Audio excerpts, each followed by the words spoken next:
오늘부터는 계시록 17장을 통해서 많은 무리에 앉은 큰 음녀가 받을 심판에 대해서 말씀을 증거합니다. 계시록 17장과 18장은 음녀에 대한 설명인데 재설명입니다. 계시록 16장에서는 일곱째 대접으로 새하늘과 새 땅 만들 것까지 기록해 놓으셨는데, 이런 대접 재앙이 끝나고 나면 바로 19장으로 넘어가야 되지만 그것을 잠시 멈춰놓고 17장과 18장에 만국을 미혹한 그 음녀 심판의 이유를 설명하고 20장에 천년왕국에 대해서, 천년왕국에 들어가는 것에 대해서 설명합니다. 17장은 음녀 심판에 대한 재설명인데 왜 하나님께서 음녀를 죽여야 하는가를 설명하고, 18장은 바벨론의 음녀가 무역을 통해서, 즉 그의 상품을 통해서 하나님의 백성들을 미혹하고 또 죽인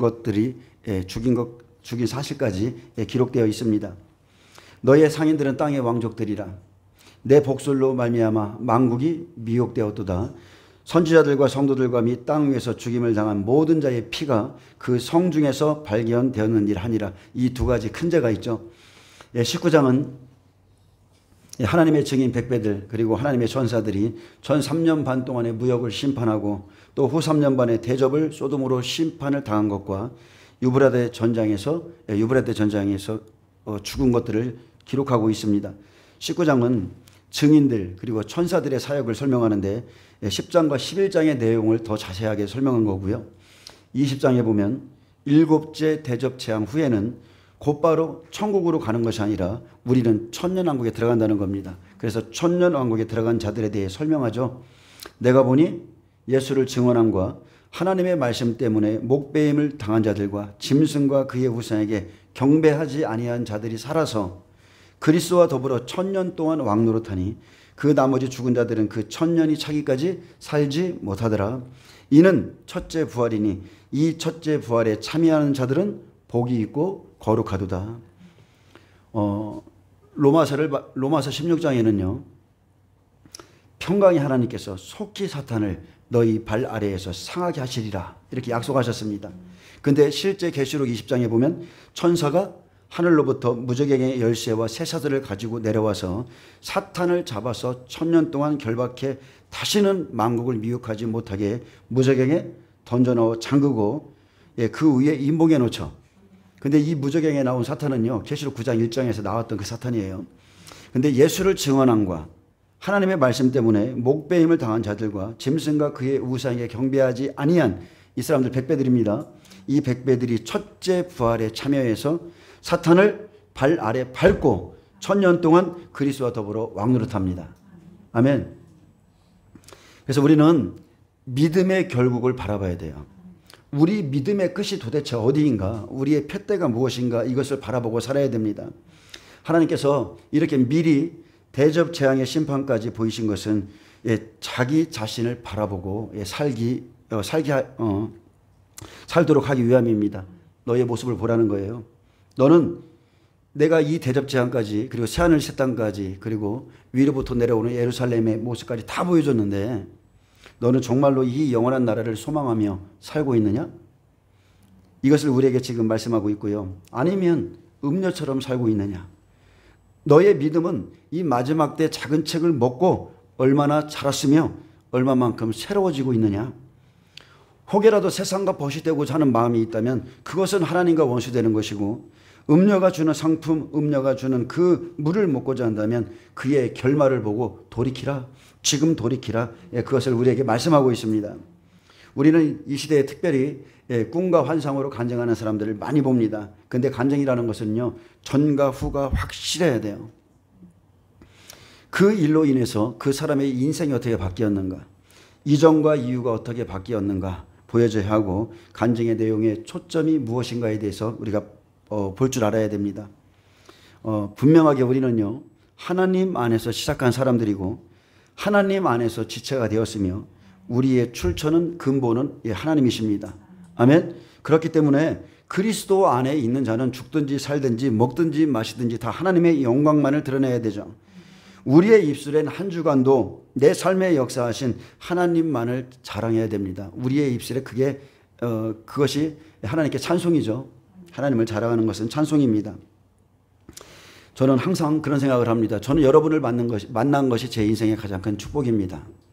늘 그렇게 생각합니다. 그리고 정말로 저는 고맙습니다. 여러분은 제가 기뻐하는 것을 기뻐하고요. 제가 생각하는 것과 똑같은 생각을 갖고 계시고, 제가 슬퍼할 때 슬퍼해 주며, 제가 어려울 때 여러분은 저를 위해서 기도해 줍니다.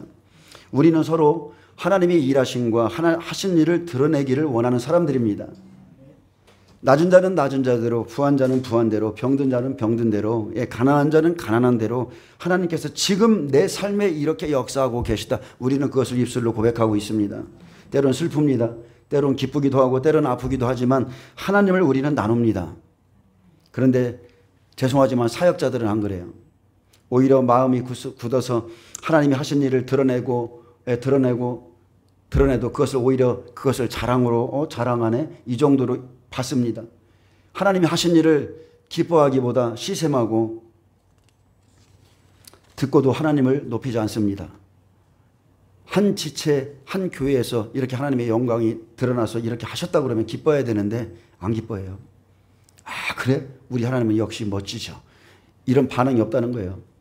저는 우리 하나님의 놀라우심과 위대하심을 날마다 자랑하길 원하는 사람입니다. 누가 나에게 하나님의 위대하심을 말하면 저는 항상 이렇게 박수칠 준비가 돼 있어요. 우리 하나님은 그런 신분이시다. 그리고 이러한 기쁨은요, 다른 사람이 아니라 저희의 동역자인 여러분들과 나눌 수 있는 기쁨입니다. 아멘.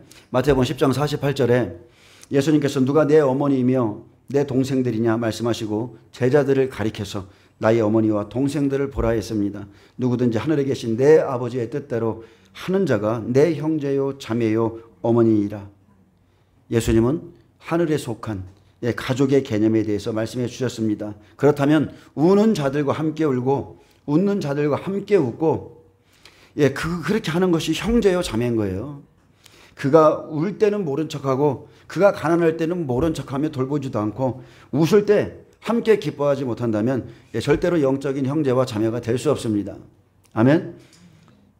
계시록 16장까지 대접을 쏟고 나면 바로 천년왕국에 들어가야 되는데 왜 음녀가 심판을 받아야 하는가를 기록한 것이 17장입니다. 17장은 음녀에 대한 재설명으로, 음녀는 구약 성경에서 하나님을 배반하고 우상을 짝하며 사는 이스라엘을 나타낸 표현인데 본장의 음녀는 바벨론이죠. 바벨론이라 기록되어 있습니다. 예수 안에 들어왔다가 버림받은 자, 예수 안에 들어왔다가 배도한 자.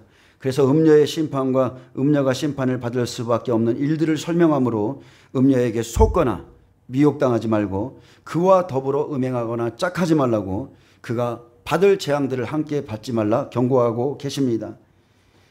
음녀의 소유가 된 사람들은요, 욕심 때문에 그렇습니다. 더 소유하지 못해서, 더 잘 살지 못해서, 더 누리기 위해서, 더 얻기 위해서 그와 짝하기 때문에 음녀의 소유가 되는 거예요. 욕심을 부리기에 죄가 들어오고 잉태하고 그렇게 죄가 되는 겁니다. 야고보서에 뭐라고 기록되어 있습니까? 너희 중에 싸움이 어디서부터, 다툼이 어디로부터 나느냐? 너희 지체 중에서 싸우는 종교로부터 나는 것이 아니냐? 너희는 욕심을 내어도 얻지 못하며 살인하여 시기하여도 능히 취하지 못함으로 다투고 싸우는도다. 너희가 얻지 못함은 구하지 아니하기 때문이요 구하여도 받지 못함은 정욕으로 쓰려고 잘못 구하기 때문이라. 아멘. 이 말씀은 우리가 구하지 말라는 말씀이 아니죠. 구하되 제대로 구하라는 겁니다. 하나님의 관심은요, 우리의 믿음, 진실함에 있지 돈에 있지 않습니다. 하나님은 금과 은도 내 것이라고 그랬어요. 우리 하나님 부자십니다. 마음에 들면 막 나눠줍니다. 우리 하나님 기분 파세요. 그렇기에 정욕이 아닌 주를 위해 살고자 하는 자, 주를 위해서 구하는 자에게 하나님은 그의 모든 비례를 쏟아 부어 주십니다. 여러분이 예수님을 믿었다면, 진정으로 구원받은 자라면 해야 할 것과 하지 말아야 될 것에 대한 명확한 기준을 가지셔야 돼요. 그런 자에게 하나님의 축복이 있습니다. 아, 이 사람에게는 쏟아 부어줘도 명확한 기준이 있구나, 넘지 않는구나. 그렇지 않다면요, 죄가 우리의 생활 속에 날마다 우리와 함께 할 수밖에 없습니다. 그래서 우리에게 자랑할 것이 있다면 하나님의 은혜로 내가 새롭게 된 것, 내가 변화된 것을 자랑해야 됩니다. 저는 요즘 기쁨이 있거든요. 저의 기쁨은 다른 게 아니라 저희 성도님들이 변화되어 가는 과정을 지켜보는 겁니다. 예배를 잘 안 나오신 분이 예배를 잘 나오고, 기도회에 또 잘 나오고, 막 적극적으로 변하시고, 예, 막 그리고 기쁨을 표현하시고, 막 이런 것들을 보면서 그것이 저한테 굉장히 위로가 돼요. 막 이렇게 신앙이 많이 자라고 변하는 것들이 막 보이는 겁니다. 내가 죽고 번제의 제물로 죽어져서 진토까지 내려가면 그때 하나님께서 그를 올리시는데, 예, 그리스도인이란 죽어야 사는 존재입니다. 죽어야 살아요. 타고난 외모, 타고난 달란트, 재정, 재산, 이 땅의 명예, 먹고 입고 마시는 이 세상 것들은 아무리 많아도 자랑할 것이 못 됩니다. 왜요? 다 놓고 가는 것이기 때문에. 예, 다 놓고 갑니다. 이 땅에서나 필요한 겁니다.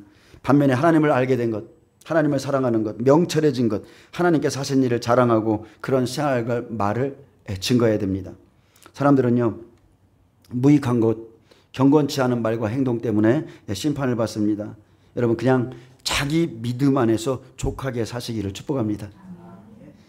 불의한 것을 구하거나 쫓아가지 말아야 될 것은 땅에 속한 자에게 화가 있기 때문에 그렇습니다. 땅에 사는 자, 땅에 속한 자에게는 화가 있으리라. 자, 1절 보겠습니다. 계시록 17장 1절입니다. 또 7 대접을 가진 7 천사 중 하나가 와서 내게 말하되 이르되 이리 오라. 많은 무리에 앉은 큰 음녀가 받을 심판을 내게 보이리라. 자, 16장에서 7 대접을 쏟은 것에 대해서 설명하고, 본문은 7 대접을 쏟기 전에 음녀가 심판받을 수밖에 없는 그 이유, 그의 행동에 대해서 기록했죠. 많은 무리에 앉은 것은 계시록 18장에 보면 음녀가 가진 상품이죠. 무역을 통해서 온 세계를 미혹시킨 무리였습니다. 음녀는 많은 무리에 앉아 있고, 예, 그는 세상 물을 갖고 있죠. 혼합된 물로 세상을 주관합니다. 근데 그것은 죽이는 겁니다. 영혼을 죽이는 물이에요. 성경에서 물이라는 것은 말씀을 표현하는데, 세례를 나타내기도 하고 말씀을 표현하는데, 자, 영혼을 적시는 건수도 있고 생수도 있습니다. 근데 실제 건수를 먹으면 계속 목마르죠. 근데 실제 하나님의 그 말씀, 무교병의 말씀을 먹으면 우리 영혼이 목마르지 않습니다. 15절에 보면 음녀가 앉아있는 물은 백성과 무리와 열국과 방언들이라 했습니다. 많은 무리에 앉은 큰 음녀는 세상 사람들에게 큰 영향력을 미치는 존재로, 누구예요? 로마 가톨릭 교황입니다. 큰 음녀는 세상에 가증한 것들의 어미기에 큰 음녀가 받을 심판을 내게 보이리라 하셨고, 결국엔 음녀가 심판을 받아 불에 살라지는데, 7머리 10뿔에게 그냥 하고 싶은 대로 하라고 하나님이 내버려 주세요. 음녀가 누구인가? 예레미야 51장 13절. 예레미야는 미리 그 음녀의 마지막에 대해서 말했습니다. 그는 많은 나라에 다닙니다. 또 계시록 17장 15절, 에스겔 27장 4절에서 12절에 보면 그가 하는 무역의 종류, 상품의 종류를 설명하고요. 이것은 계시록 18장에도 똑같이 기록되어 있습니다. 그리고 25절에서 36절에는 그는 바다를 통해서 무역을 풍성하게 만든 자라 했습니다. 그래서 16장에 바벨론이 심판을 받고 분명히 끝났는데, 바벨론에 속한 자들이 심판받았는데, 후 3년 반 지나고 다시 음녀의 심판이 다시 있는 것이 아니라 이것은 재설명이라는 거예요. 대접 재앙에서 있을 일이지 끝나고 있는 것이 아니라는 겁니다. 그래서 많은 물은 세상 물로 세상을 주관하는 음녀와 그를 따라가는 자들을 심판할 것을 기록했습니다. 자, 하나님의 말씀은 성령의 물이죠. 생수입니다. 내가 주는 물을 마신 자는 영원히 목마르지 아니하리라. 예수님은 성령 안에서 말씀하셨어요. 내가 주는 물에 대해서. 그런데 세상의 지혜, 세상 물입니다. 이것은 결국은 사망의 물인데, 그렇기에 세상에 속한 자들이 세상의 말을 듣고 쫓아가는 겁니다. 그런데 하나님 안에 있는 자들은 이 말씀을 들으면 딱 분별이 돼요. 맞는 것 같지만 뭔가 꺼림직하고 그런 것들이 있습니다. 자, 예레미야 51장 전체는 바벨론에 대한 말씀입니다. 바벨론에 대한 말씀인데, 12절을 좀 읽어드릴게요. 바벨론 성벽을 향하여 깃발을 세우고 튼튼히 지키며 파수꾼을 세우며 복병을 매복시켜 방비하라. 이는 여호와께서 바벨론 주민에 대하여 말씀하신 대로 계획하시고 행하심이라. 경영하시고 행하심이라. 많은 물가에 살면서 재물이 많은 자요. 누구요? 많은 물가에 살면서 재물이 많은 자의 음녀입니다. 내 재물의 한계, 내 탐남의 한계, 곧 내 끝이 결국이 이르렀도다. 많은 물가에 살면서 재물이 많은 것은 무역을 통하여 재물을 얻은 음녀로 바벨론이 행하는 것이고, 세계의 모든 잘 사는 지역은 여러분 다 바닷가에 물가에 앉아 있습니다. 만군의 여호와께서 자기의 목숨을 두고 맹세하시다 그랬어요. 확고부동한 영원한 약속을 예레미야에게 주셨습니다. 내가 진실로 사람을 황충같이 메뚜기같이 내게 가득하게 하리니, 이 말은 무슨 말이냐면 생명 없는 사람들은 다 이 음녀에게 붙여주겠다는 거예요. 수도 없이 너에게 붙여주겠다. 사람을 메뚜기 같은 사람들을 너에게 붙여주겠다. 내가 진실로 사람을 메뚜기같이 내게 가득하게 하리니 그들이 너를 향하여 환성을 높이리라. 바벨론이 많은 나라를 통하여 사람을 얻고 무역합니다. 계시록 17장 15절에 음녀가 앉아있는 물은 각 나라를 무역으로 주관하는 자입니다. 또 천사가 내게 말하되 내가 본 바 음녀가 앉아있는 물은 백성과 무리와 열국과 방언들이니라. 자, 음녀가 앉아있는 물이 있죠. 백성, 무리, 열국, 그리고 방언입니다. 다 이방 나라들이에요. 음녀는 세상 물가에 앉았고 그가 경제와 무역을 다 주관하고 있기에 많은 이방 나라들이, 생명 없는 자들이 그에게 다 붙어 있는 겁니다. 그래서 에스겔 27장 4절에서 25절까지 음녀의 지경이 바다 가운데에 있기에 그가 여러 나라에 다니면서 무역을 하죠. 지나간 시대를 보면 두로 왕입니다. 두로 왕이 하는 일이 음녀가 하는 짓이기 때문에 음녀를 심판합니다. 에스겔 27장 3절에 너는 두로를 향하여 이르기를 바다 어귀에 거주하면서 여러 선백성과 거래하는 자여, 주 여호와께서 이같이 말씀하시되 두로야 내가 말하기를 나는 온전히 아름답다 하였도다. 무엇으로요? 땅의 사치로. 바다 어귀에 거주한다는 것은 세상 물 위에 앉아서 여러 선백성과 거래하는 자라 했습니다. 내 땅이, 다른 번역본은 내 지경이라고 했는데, 내 땅이 바다 가운데에 있음이요 너를 지은 자가 내 아름다움을 온전하게 하였도다. 자, 두로를 통해서 이 시대를 예언합니다. 내 땅이 바다 가운데에, 내 지경이 바다 가운데에 있다. 많은 무역을 통하여 세상을 미혹하는 것을 미리 보여주시죠. 자, 그가 무엇을 거래합니까? 스닐의 잣나무로 내 판자를 만들었으며 너를 위하여 레바논의 백평목을 가져다 돛대를 만들었도다. 바산의 상수리나무로 내 노를 만들었으며 기띔섬 황양목에 상아로 꾸며 가판을 만들었도다. 애굽의 수놓은 가는 배로 돛을 만들어 깃발을 삼았으며 엘리사섬의 자색 배로 차이를 만들었도다. 시돈과 아르와 주민들이 내 사공이 되었으며 두로야 내 가운데에 있는 지혜자가 내 선장이 되었도다. 지금 열국이 다 지금 이와 거래하고 무역하고 계속 그러고 있습니다. 그 발의 노인들과 지혜자들이 내 가운데에서 배의 틈을 막는 자가 되었으며 바다의 모든 배와 그 사공들은 내 가운데에서 무역하였도다. 바사와 룻과 붓이 내 군대 가운데서 병정이 되었으며 내 가운데에서 방패와 투구를 달아 내 영광을 나타냈도다. 아르와 사람과 내 군대는 내 사방 성위에 있었고 용사들은 내 여러 망대에 있었으며 내 사방 성위에 방패를 달아 내 아름다움을 온전하게 하였도다. 자, 이렇게 부의 극치를 이루어갑니다. 그때 12절부터 24절까지는 이제 무역의 종류를 설명합니다. 무엇까지 사고 파는가? 이들이 무엇까지 거래하는가? 마지막 때는 사람의 영혼까지 상품으로 사고 파는 겁니다. 다시스는 각종 보화가 풍부함으로 너와 거래하였으며 은과 철과 주석과 납을 내 물품과 바꾸어 가도다. 여기서 바꾸어 갔다는 것은 다른 번역본에 보면 다 무역이라고 기록되어 있어요. 무역하였도다, 무역하였도다, 무역하였도다. 그래서 지금 나오는 모든 상품은 무역의 종류인 것입니다. 야왕과 두발과 메색은 내 상인이 되었으며 사람과 녹그릇을 가지고 내 상품을 바꾸어 가도다. 사람까지도 그냥 바꾸어 가죠. 도갈마 족속은 말과 군마와 노새를 내 물품과 바꾸었으며 드단 사람은 내 상인이 되었으며 여러 섬이 너와 거래하여 상아와 박달나무를 내 물품과 바꾸어 가도다. 너의 제조품이 풍부함으로 아람은 너와 거래하였음이며 남보석과 자색배와 수놓은 것과 가는 배와 산호와 홍보석을 내 물품과 바꾸어 갔도다. 유다와 이스라엘 땅 사람이 내 상인이 되었으며, 자 이제 유다 나오죠. 이스라엘 땅 사람까지도, 하나님의 백성까지도 내 상인이 되었으며, 땅의 상인들입니다. 땅의 상인들. 민닛 밀과 과자와 꿀과 기름과 유향을 내 물품과 바꾸어 갔도다. 마지막 때 하나님의 백성들 자기 영혼까지 팔면서 음녀의 물품을 바꾸자 합니다. 너의 제품이 많고 각종 보화가 풍부하므로 다메섹이 너와 거래하였으며 헬몬 포도주와 흰 양털을 너와 무역하였도다.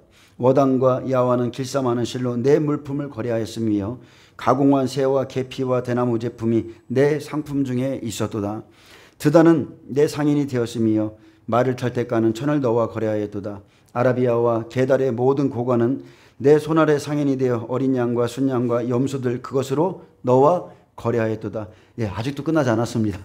아직도 끝나지 않았고, 모든 나라 모든 민족 백성 방언 모든 사람들이 이렇게 자기들이 가지고 있는 것으로 이 음료의 상품과 다 맞바꾸어 가는 거예요. 하란과 간네와 에덴과 스바와 아스루와 길맛의 장사꾼들도 너의 상인들이라. 이들이 아름다운 물품 곧 청색옷과 수놓은 물품과 빛나는 옷을 백향목 상자에 담고 노끈으로 묶어가지고 너와 거래하여 내 물품을 바꾸어 갔도다. 이렇게 무역의 종류가 엄청 많습니다. 이것을 계시록 18장은 다시 한번 쭉 설명하고 있습니다. 세상 임금 세상 임금이 마귀인 것처럼 음료는 세상을 지경으로 삼고 앉아 있습니다. 여러 상품을 가지고 여러 나라와 무역하면서 온천하 열방을 미혹하는데 다 먹고 마시고 입는 것들이죠. 여기 상품 보세요. 사실 영혼과 관계 없습니다. 다 먹고 마시고 입고 사고 팔고 다 그겁니다. 육신에게 필요한 것들이죠. 그런데 에스겔 27장 25절에서 36절에는 이제 이 무역이 풍성해지는 거예요. 어디를 통해서? 바다를 통해서. 바다를 통해서 풍성해져서 둘째 나팔에서 바다를 심판하죠. 계시록 18장의 내용을 미리 보여줍니다. 음녀와 함께 먹고 마시던 자들이 음녀가 죽음으로 그 상품을 살 수 없어서 통곡합니다. 여러 바다의 중심에서 무역이 풍부하여 이제 영화가 아주 극하여졌습니다. 25절부터 다시스의 배는 때를 지어 내 화물을 나르니 내가 바다 중심에서 풍부하여 영하가 매우 크도다. 내 사공이 너를 인도하여 큰 물에 이르게 하며 동풍이 바다 한가운데서 너를 무찔러도다. 내 사공이 너를 인도하여 큰 물에 이르게 하며 동풍이 내 재물과 상품과 바꾼 물건과 내 사공과 선장과 내 배의 틈을 막는 자와 내 상인과 내 가운데 있는 모든 용사와 내 가운데 있는 모든 무리가 내가 패망하는 날에 다 바다 한가운데 빠질 것이며 내 선장이 부르짖는 소리에 물결이 흔들리리로다. 아멘. 이게 언제 성취돼요? 계시록 18장에서 성취됩니다. 노를 잡은 모든 자와 사공과 바다의 선장들이 다 배에서 내려 언덕에 서서 너를 위하여 크게 소리질러 통곡하고 티끌을 머리에 덮었으며 제 가운데에서 뒹굴며 그들이 다 너를 위하여 머리털을 밀고 굵은 배로 띠를 띠고 마음이 아프게 슬피 울며 통곡하리로다. 그들이 통곡할 때에 너를 위하여 슬픈 노래를 불러 애도하여 말하기를 두로와 같이 바다 한가운데서 적막한 자 누구인고.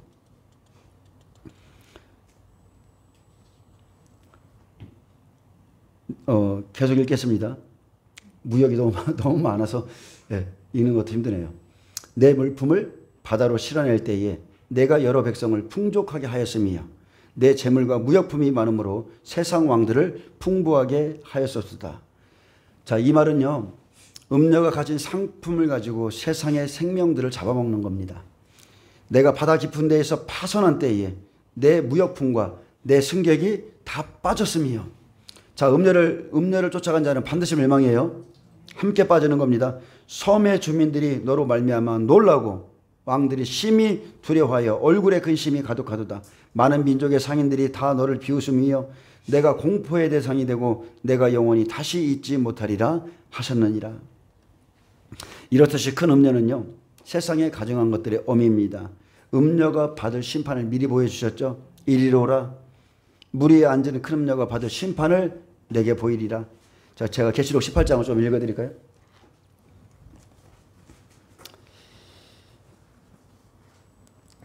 제가 조금만 부분적으로 읽겠습니다. 힘찬 음성으로 외쳐 이르되 무너졌도다 무너졌도다 큰 성 바벨론이여, 귀신의 처소와 각종 더러운 영이 모이는 곳과 각종 더럽고 가증한 새들이 모이는 곳이 되었도다. 그 음행의 진노의 포도주로 말미암아 만국이 무너졌으며 또 땅의 왕들이 그와 더불어 음행하였으며 땅의 상인들도 그 사체의 세력으로 치부하였도다 하더라. 이렇게 했습니다. 자, 바벨론이여, 좀 부분적으로만 읽겠습니다. 그러므로 하루 동안에 그 재앙들이 이르리니 곧 사망과 애통함과 흉년이라. 그가 또한 불에 살라지리니 그를 심판하시는 주 하나님은 강하신 자이심이라. 그와 함께 음행하고 사치하던 땅의 왕들이 그가 불타는 연기를 보고 위하여 울고 가슴을 치며 그의 고통을 무서워하여 멀리 서서 이르되 화이토다 화이토다 큰 성 견고한 성 바벨론이여, 한 시간에 내 심판이 이르렀도다 하리로다. 땅의 상인들이 그를 위하여 울고 애통하는 것은 다시 그들의 상품을 사는 자가 없음이라. 음녀가 죽어도 무엇 때문에 가슴 아파해요? 그의 상품 때문입니다.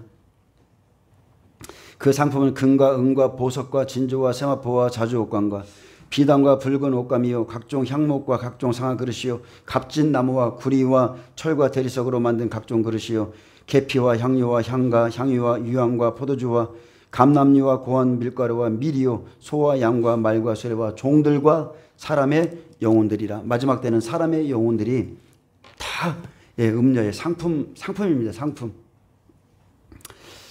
자, 근데 이 음녀는 역사적으로 볼 때 창세기 10장만 보아도 이 곡과 마곡, 이 음녀는 바다 가운데에 거하고 있습니다.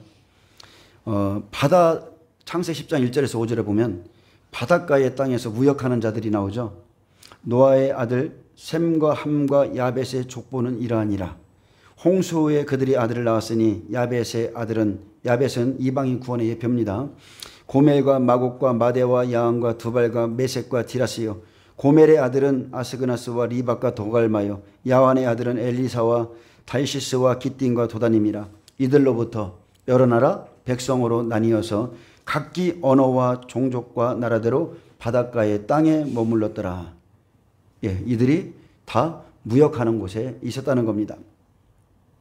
이렇게 예레미야에서 마지막 때를 예언하고 계시록 17장에서부터 쭉 이루어지는 것을 보여주고요. 음녀가 세상의 많은 지혜로 세상 왕들을 타락시킵니다. 종교를 하나로 통합시켜 하나님의 종들을 에큐메니컬 운동으로 타락시키고 전 세계를 18장에 보면 만국을 뭘로 미혹해요? 복술로 미혹해서 또 타락시키고 선지자와 성도들을 사망으로 삼킨 일 때문에 하나님이 이를 심판하는 것을, 그 심판의 이유를 말씀하고 있어요. 하나님의 나라를 무너뜨리기 위한 전략은 다른 게 아니죠. 부귀영화 사치입니다. 먹고 입고 사는 그것으로 미혹해서 딱 하나예요. 가나안 땅이 목전에 있는데 그것을 바라보지 못하게 하는 겁니다. 주님 더디오셔. 아직 멀었어. 하늘나라에 대한 소망을 자꾸 잊게 하는 거예요. 그것이 사탄의 전략이에요. 막 이렇게 막 강하게 하는 게 아니라니까요. 다른 것으로 풀어주고 열어주고 하면서 우리가 막 그 간절함으로 하나님의 나라가 임하기를 바라보고 소망을 하겠는데 그 소망을 없애버리는 거예요. 서서히 그러다가 여러분도 보셨을 겁니다. 그렇게 뜨거웠던 자들이 딱 식어지니까 언제 그랬냐는 듯이 주님이 오실 것 같이 그냥 생각도 안 해요. 자, 그것은 하늘의 불이 꺼진 겁니다. 다시 회개하고 불 받으셔야 돼요. 자, 계시록 17장 2절에서 3절은 음녀와 함께 일하는 자는 7머리 10뿔이라 했습니다. 땅의 임금들도 그와 더불어 음행하였고 땅에 사는 자들도 그 음행의 포도주에 취하였다 하고, 땅의 임금들, 땅에 사는 자들이 다 음행의 포도주에 취합니다. 먼저 세상의 통치자들이 취하죠. 음녀와 야합해서 음행함으로 땅에 거하는 자들이 음녀의 말과 사상, 그리고 이런 통치자들에게 따라가는 겁니다. 그들은 우상 숭배를 조장합니다. 하나님을 대적하는데 땅에 사는 자는 다른 게 아닙니다. 하나님의 생명책에 기록되지 못한 자들이라고 그랬어요. 창세부터 하나님의 생명책에 이름이 기록되지 못한 자들이 이들을 따라갈 것이라고 했고요. 음녀의 유혹은 세상의 통치자들에게 뻗쳐나가서 각 나라 왕들이 경제를 살리고자 음녀의 영향을 받기 시작하고 결국 음녀와 더불어서 그냥 음행에 빠지는 겁니다. 더 나아가서 세상의 모든 백성들과 성도들에게 영향력을 행사하기 시작하고, 그래서 마지막 때는 모든 민족에게 너희가 미움을 받으리라고 그랬어요. 각 나라 통치자들 온 세계를 유혹하여 다 하나님을 대적합니다. 그러므로 음녀와 음행한 각 나라 왕들이 하나님의 백성들을 하나님께 가지 못하도록 미혹하고 통치하려 하고, 땅에 사는 자들이 결국은 그 음행의 포도주에 취합니다. 그냥 취하게 만들어요. 계시록 18장 3, 4절에 보면 그 음행의 진노의 포도주로 말미암아 만국이 무너졌으며 또 땅의 왕들이 그와 더불어 음행하였으며 땅의 상인들도 그 사치의 세력으로 치부하였도다 하더라. 또 내가 들으니 하늘로부터 다른 음성이 나서 이르되 내 백성아 거기서 나와 그의 죄에 참여하지 말고 그가 받을 재앙들을 받지 말라. 그래서 계시록 17장 18장을 통해서 지금 주님이 우리에게 이것을 경고해 주는 거예요. 그가 받을 재앙들을 받지 말라. 그의 물은 죽이는 물이다. 하나님 나라를 잊어버리게 하고 땅의 것으로 그냥 헤매게 하는 것이 바로 음녀의 포도주라는 겁니다. 어느 순간부터예요. 우리의 믿음은 그냥 어느 순간부터 언제라고도 기억도 안 나요. 그냥 이상하게 어느 순간부터 세상과 내가 버텨 있고 세상과 내가 짝하기 시작하고 부귀, 영화, 사치로 세상을 누리고 그냥 살고 있어요. 주님이 아닌 세상을 누리고자 하는 마음이 어느새 내 안에 자리 잡았습니다. 마지막 계시록 때는 분명히 음녀와 짝하고 우상 숭배하고 표를 받는 자가 땅에 사는 자요, 땅에 거하는 자요, 그 음행의 그 음행의 포도주에 취한 자들이라 했습니다. 구약의 포도주는요, 다른 게 아닙니다. 먹고 입고 마시고가 구약의 포도주예요. 그냥 생명 없이 그들은 그걸 원하는 거예요. 영적으로 해석을 하지 못하고 땅의 것으로 부여하게 되고 이게 하나님의 축복이야. 이게 하나님의 축복이야. 이렇게 말하죠. 그냥 먹고 입고 마시고 생명 없이 부귀 영으로 빠져 들어가는 것이 구약의 포도주라면 신약의 포도주는 말씀을 듣고 생명을 이룬 것을 포도주라고 합니다. 물이 변하여 포도주가 된 것. 이것이 진짜 생명이고요. 근데 여러분 이거 떠다 줄 때 역사하는 겁니다. 내 안에만 갖고 있으면 역사 안 일어나요. 이것을 내보낼 때 떠다 줄 때 생명이 나타나는데, 근데 반대로 음행의 진노의 포도주, 음행의 진노의 포도주 있죠. 신약에도 똑같습니다. 먹고 입고 마시고를 추구하는 땅의 것입니다. 음녀의 상품, 음녀와 함께 만국이 원하는 것, 그것을 따라가다 보면 결국 멸망이니까 내 백성아 거기서 나와 그들이 받을 재앙들을 받지 말라. 자, 3절 보겠습니다. 곧 성령으로 나를 데리고 광야로 가니라. 내가 보니 여자가 붉은빛 짐승을 탔는데 그 짐승의 몸에 하나님을 모독하는 이름들이 가득하고 7머리와 10뿔이 있으며. 자, 요한이 성령의 감동을 받아서 광야로 나갔습니다. 여자가 붉은빛 짐승을 탄 것을 보았는데, 자, 탔다는 것은 짐승을 부리는 존재라는 거죠. 그래서 붉은빛 짐승은 바다에서 나온 짐승으로 음녀가 붉은 말대로, 루시퍼의 말대로 가고 있다. 음녀가 용의 권세를 위임받아서 지금 짐승을 부리고 있다. 결국 이 둘은 그냥 불과 불의 관계라 보시면 됩니다. 근데 그 짐승의 몸에 하나님을 모독하는 이름들이 가득하죠. 계시록 13장 1절에서 짐승을 소개할 때는 짐승의 머리에 이게 있었거든요. 짐승의 머리에 신성 모독하는 이름들이 있었다면 이제 더 자만하고 교만해져서 이제 짐승의 몸에 그냥 전체가 하나님을 모독하는 이름들이 가득하죠. 그가 자신을 높여서 하나님을 대적하고 자기를 가리켜 하나님이라고 말하는 때입니다. 그에게 7머리와 10뿔이 있는데 8머리는 정치적인 왕들, 경제, 이유, 지도자들이고 7머리와 10뿔은 붉은빛 짐승입니다. 음녀가 유럽 공동체, 정치적인 왕들과 손잡고 일합니다. 자, 계시록 17장 4절은 그 여자의 정체에 대해서 말해줍니다. 우리가 알 수 있도록 하나님이 말씀해 주셨어요. 그 여자는 자줏빛과 붉은빛 옷을 입고 금과 보석과 진주로 꾸미고 손에 금잔을 가졌는데 가증한 물건과 그의 음행에 더러운 것들이 가득하더라. 여러분이 네이버든 유튜브든 들어가서 이걸 치면은 이 사람들이 누군지를 금방 알 수 있습니다. 그 여자는 자줏빛 붉은빛 옷을 입었는데 자기들의 권위와 어미를 나타내고자 자, 왕의 옷을 자기들이 입고 있는 겁니다. 음녀의 사치, 화려함, 이들은 하나님 앞에 두려움이 없죠. 이런 옷은요, 육신의 사람들이 보기에는 어미해 보이고 뭔가 있어 보이고 권위를 가진 것 같지만, 이런 옷은 실제적으로 어린 양의 신부들과는 완전한 대조를 이룹니다. 어린 양의 신부들은 이런 옷 입은 적이 없어요. 어린 양의 신부는 오직 옳은 행실로 빛나고 깨끗한 세마포를 입게 됩니다. 음녀가 금과 보석과 진주로 자기를 치장하고 꾸몄습니다. 그는, 이게 무슨 말이냐면, 그는 부귀영화 사치에 취해서 하나님의 성전을 더럽히는 자로 하나님의 그 성전에 앉아 있다는 겁니다. 누구라고요?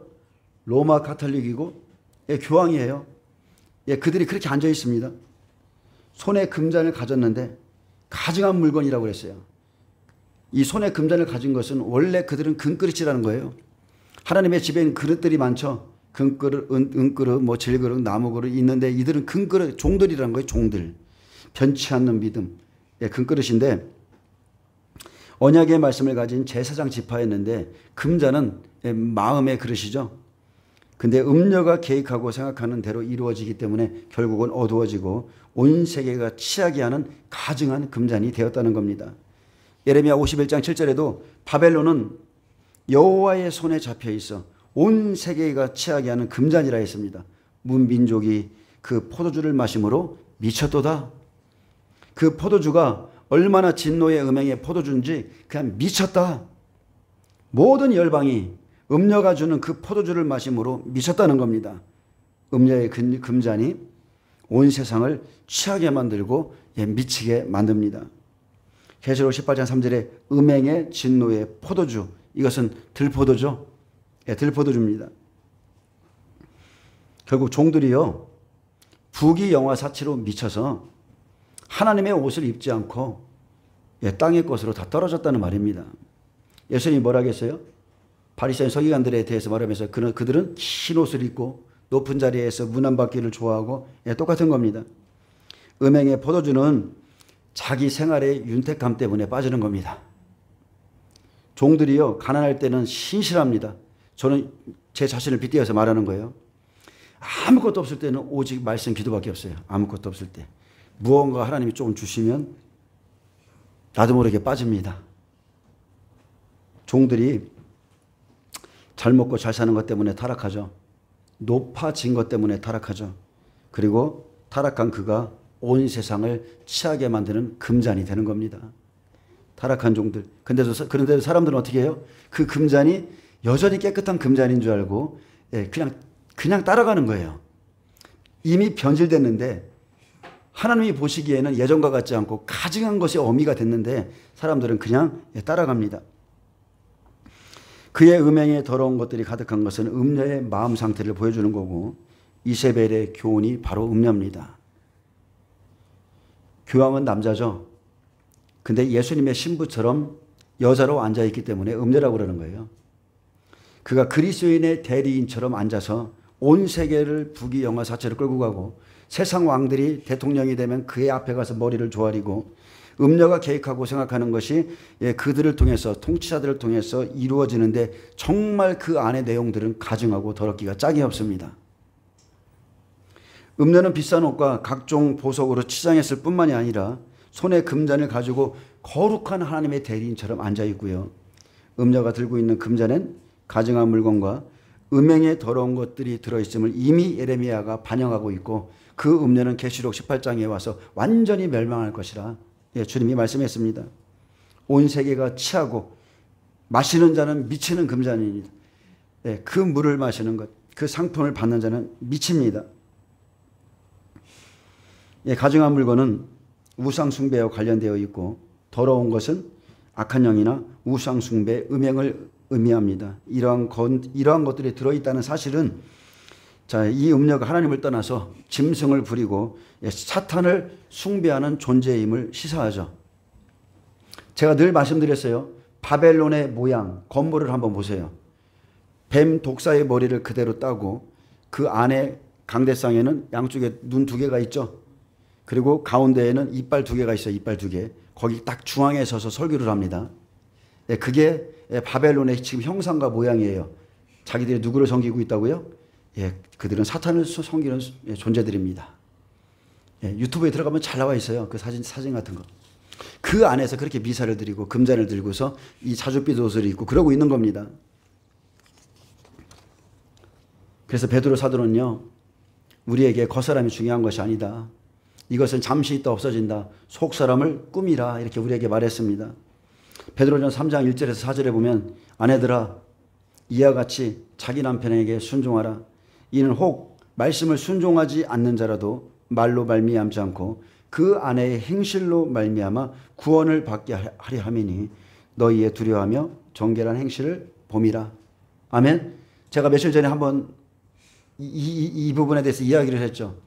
어떤 분이 저에게 전화를 했는데 자기 어머니가 불신자의 가정에 시집 오셔서 엄청나게 그 복음의 그 열매를 싹 틔우기 위해서 고생을 하셨다는 거예요. 근데 마지막에 그 시아버지 시어머니가 돌아가시기 전에 야 나는 예수를 못 믿지만 너의 행실로 보니까 나는 그래 너를 보니까 예수를 믿겠다. 그러면서 예수님을 영접하고 돌아가셨다고 저한테 그러셨거든요. 말씀 그대로예요. 그분은 말씀을 이뤘습니다. 그 아내의 행실로 말미암아 구원을 받게 하려 함이니 너희의 두려워하며 정결한 행심을 봄이라. 하나님을 두려워하고 경외하고 그의 행실이 정결하기 때문에 너를 보면 내가 믿겠다.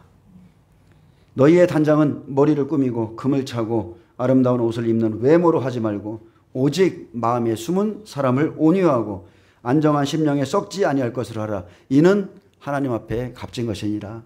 아멘. 여러분이 음료를 따라갈 것인지 아니면 그리스도의 정결한 신부가 될 것인지 여러분은 지금 갈림길에 있습니다. 그리스도의 신부로 서시기를 예수님의 이름으로 축복합니다. 예, 기도합니다. 자, 이 마지막 시대에 외모를 꾸미기보다 마음에 숨은 사람을 꾸미고 세상이 주는 음행의 포도주를 받기보다 하나님께서 주신 말씀을 받기를 원하고요. 또 하나님을 대적하고 모독하는 자들과는 함께하지 않고 두려워하며 정결한 행실로 하나님께 영광을 나타낼 수 있도록 우리의 삶을 이끌어 주시옵소서. 감사하며 예수님의 이름으로 기도합니다. 아멘. 하나님께 영광의 박수를